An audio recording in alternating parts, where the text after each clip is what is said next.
warahmatullahi wabarakatuh. Perkenalkan, nama saya Amalia dengan NIM 2414200023. Di sini saya akan menjelaskan tentang kontrak bisnis dan juga kepailitan. Jadi, kontrak bisnis dan juga kepailitan ini adalah dua konsep yang sangat penting dalam dunia bisnis.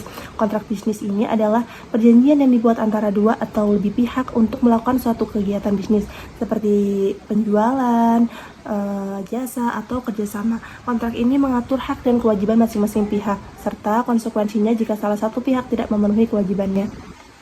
Namun, kadang-kadang suatu perusahaan atau individu dapat mengalami kesulitan keuangan yang membuat mereka tidak dapat memenuhi kewajiban kontraknya. Ini dapat menyebabkan kepailitan.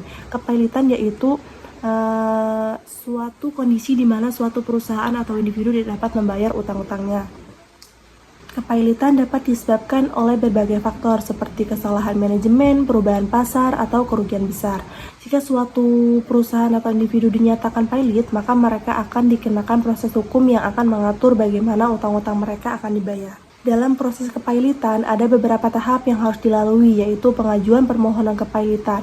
Perusahaan atau individu yang mengalami kesulitan keuangan dapat mengajukan permohonan kepailitan ke pengadilan.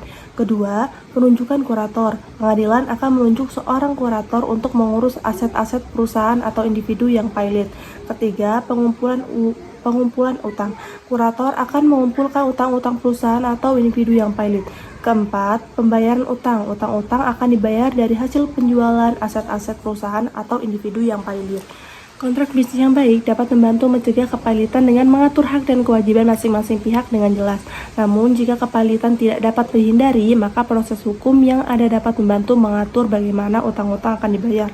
Dalam beberapa kasus, kepailitan dapat menjadi kesempatan bagi perusahaan atau individu untuk memulai kembali dengan bersih. Namun, dalam kasus lain, kepailitan dapat menjadi akhir dari suatu bisnis. Jadi, penting bagi perusahaan atau individu untuk memahami kontrak bisnis dan kepailitan, serta mengambil langkah-langkah untuk mencegah kesulitan keuangan. Dengan demikian, mereka dapat menjaga bisnis mereka tetap sehat dan juga sukses.